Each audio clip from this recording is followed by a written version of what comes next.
1979. Maybe I'll be here up to my death, maybe 2030 or 40 if the world exists. I just want to know where I was before 1979, where I'll be after my death. If I have been meant to be here in this world for this certain period, who am I representing? The brother asked the question that he was born in 1979 and today he's in UAE. He wants to know where will he be afterwards. He will be saying most probably be here till 2030 if the world exists. Where will he be after he dies? And who are you representing? Brother, you are representing your own self. If you have not manipulated or done some makeup or trying to hide, if you are your own self, you are representing yourself. Point number one. Where will you be after you die? Depending upon what are you following. If you follow the last and final revelation, the glorious Quran, after you die, you will be in heaven. If you go against the laws of the Creator, against the last and final revelation, the Quran, then after you die, you will be in hell. So I don't know if you accept the commandments of Almighty God today, what you did between 1979 and till the 14th of April 2012, all will be forgiven.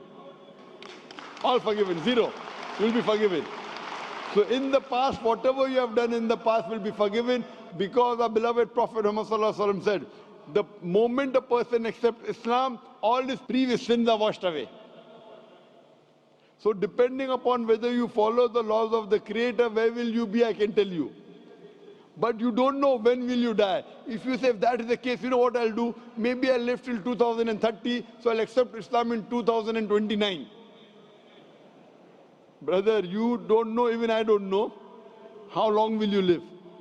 And you rightly said, if the world exists. I don't know till how long will the world exist. Allah says in the Quran in Surah Luqman, chapter number 31, verse number 34, no one besides Allah knows the hour. When will the earth end? We don't know. Whether it'll stay for a few years, for a few decades, we don't know. How long will you live and I live? I don't know. So the best is the moment you come to know the truth, accept it. All the past sins will be forgiven. Then you try and practice and follow as much as you can.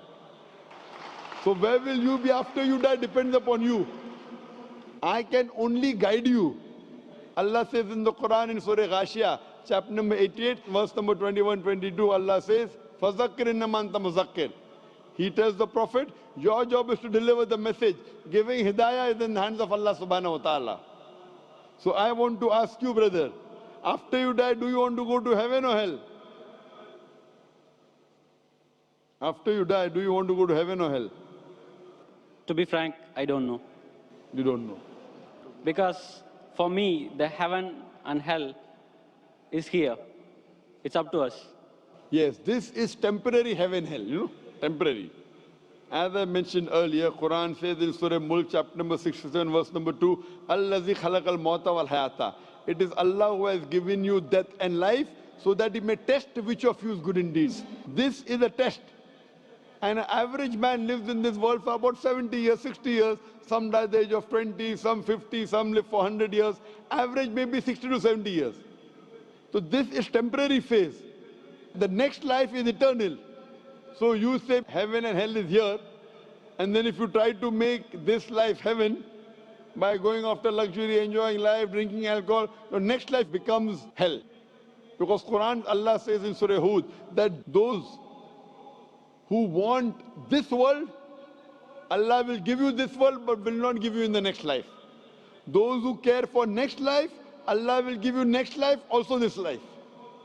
So as a businessman, if someone tells you that I will give you little trouble, difficulties for the 70 years, next life eternal, unending, always pleasure.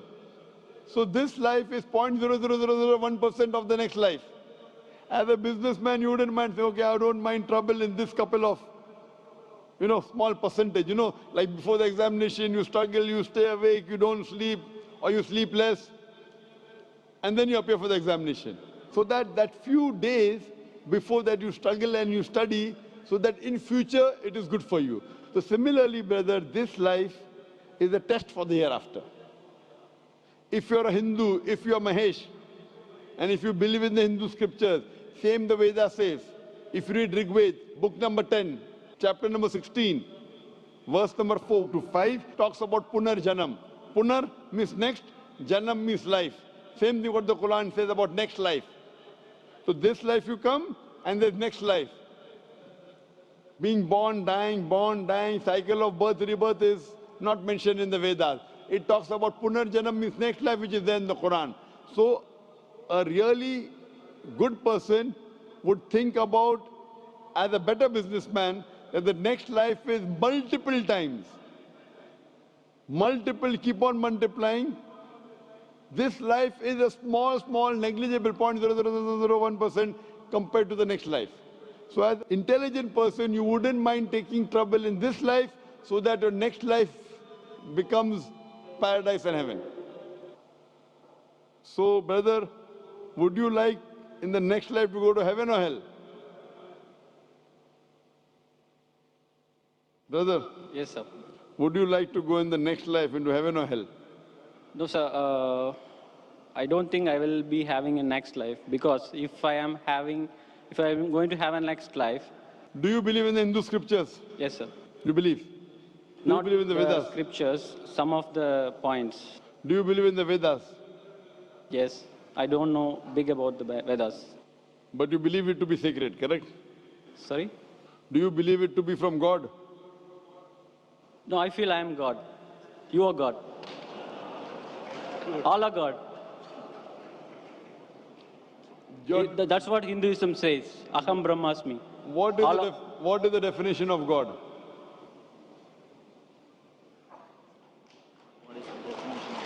I don't know. I am God, you are God. What is the definition of God? I don't know. That means you don't know, I don't know. I know myself. Okay. You say you are God, I am God. We are all a part of God. I am asking you what is the definition of God, and you say I don't know. Are you talking English or what? I'm talking English. What is the definition of God? I cannot define, sir. Just I can feel. So without defining, you're saying you are God and I am God? But I can realize, sir. God is everywhere in all of us. What we are is God. the definition of God? Then I will say whether God is everywhere, you are God or not. First, give me the definition of God. If your definition of God is only wrong, I said, this is not God what I'm talking about. What is the definition of God? I don't know to define, sir, exactly in words. So that means you do not believe. I'm not talking about the God which you're talking about. So you should ask me what is the definition and I'll tell you. Yes, sir. Can you explain me? If you don't know what you should do, you should ask or not. Yes. So ask me, I will tell you.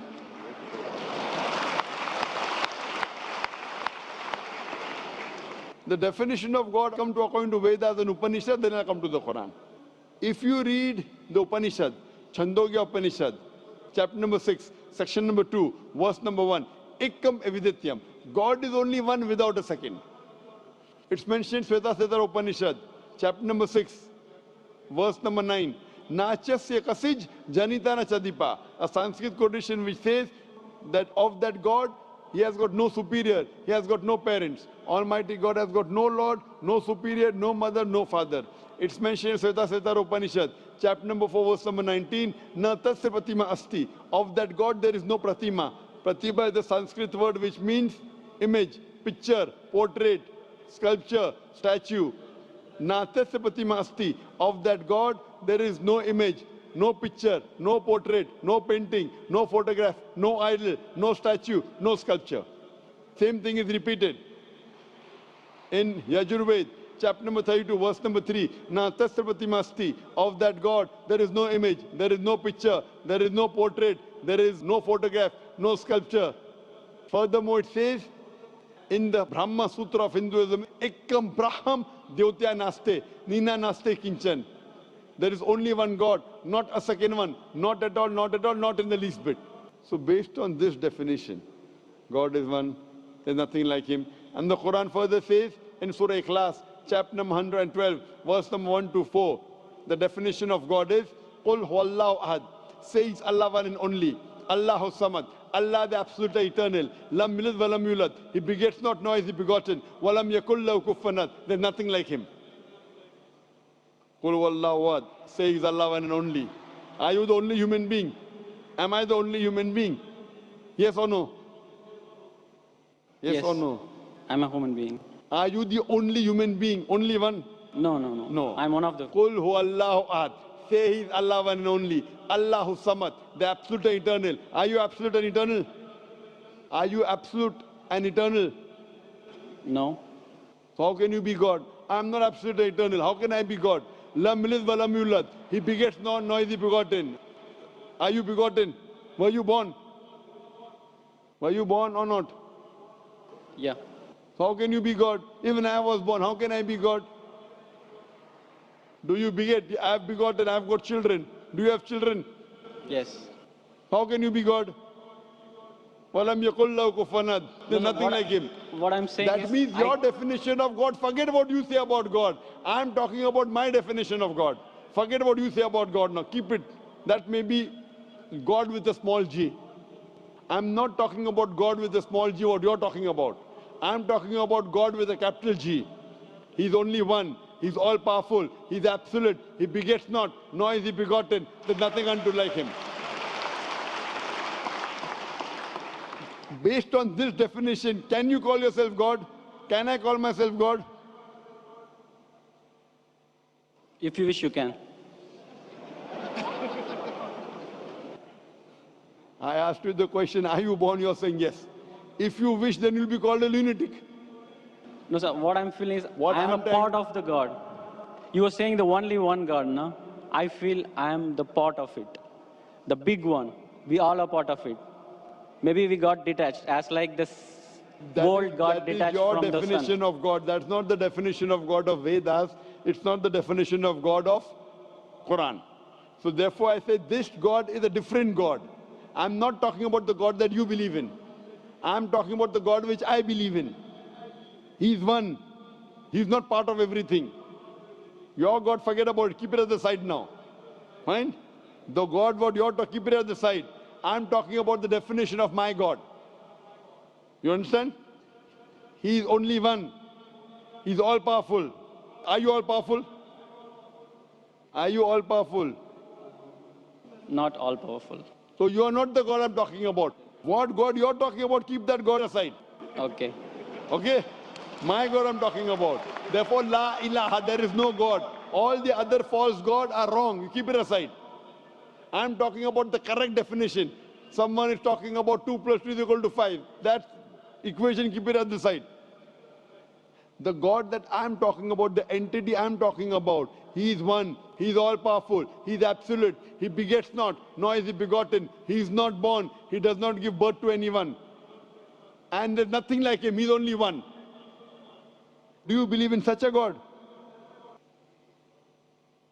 No, sir, I don't believe. That's the problem. That means you are not believing in the true God.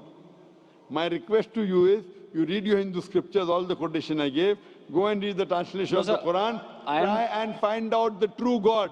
Not these fake gods, I am God, you are God. I don't consider myself God. You are calling me God, so I'll say yes, I'm God. I am not a fool to accept you that I am God. You want to go to hell, go. I don't want you to take me to hell. I'm going to go to heaven. I want to take you to heaven. But to take you to heaven, if I agree with you that you're God and I'm God, we both will go to hell.